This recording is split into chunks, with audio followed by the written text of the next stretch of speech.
নমস্কার, সুভদ্রা রান্নাঘরে আমার সকল দর্শক বন্ধুকে জানাই স্বাগত। আমি শিউলি। আজকে দেখো তোমাদের সামনে আমি বতো শাক নিয়ে এসেছি।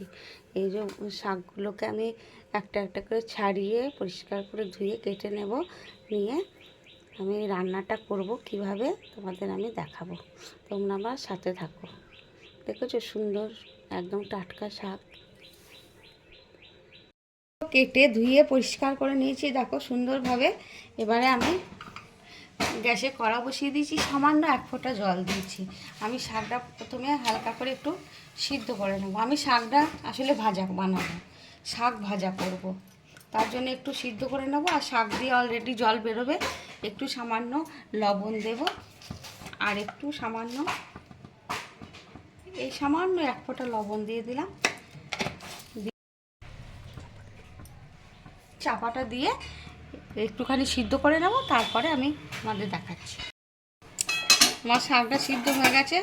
এবার আমি স্ট্রেনারের মধ্যে ঢেলে দিলাম, জলটা ঝারিয়ে নেব। শাক দিয়ে প্রচুর জল বেরিয়েছে। ব্যাস, এবারে কড়াটা আমি ধুয়ে নেব। আমি কড়া বসিয়ে দিয়েছি, কড়াতে তেল দিয়ে দিয়েছি। কতগুলো বাদাম আমি ভেজে নেব প্রথমে। আমার বাদামগুলো ভাজা হয়ে গেছে, এবার আমি বাদামগুলো তুলে নিচ্ছি। আমি তেল দিয়ে দিচ্ছি কড়াতে আর একটু। এবার আমি কালো জিরে আর শুকনো লঙ্কা ফোড়নে দিলাম। ফোড়নটা একটু ভাজা ভাজা হোক। আর একটু পোস্ত দিয়ে দিচ্ছি। পোস্তটা ভাজা হচ্ছে, কীরকম আওয়াজ হচ্ছে ফুট করে। এবারে আমি শাকটা দিয়ে দিচ্ছি। এবারে আমি সামান্য একটু হলুদ দিয়ে দিচ্ছি, হলুদ গুঁড়ো অল্প করে, আর একটু স্বাদ অনুযায়ী লবণ দিয়ে দিলাম। এবার একটু নাড়াচাড়া করে নেব।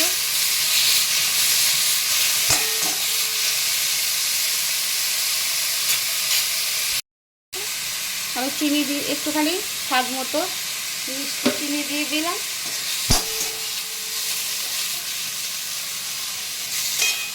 শাকটা কমে গেছে, কত মানে অল্প হয়ে গেছে দেখেছো। অনেকে আমি আবার অনেক সময় বেগুন আলু দিয়েও বানাই। আজকে আমি এরকমভাবেই বানাচ্ছি তোমাদের সাথে।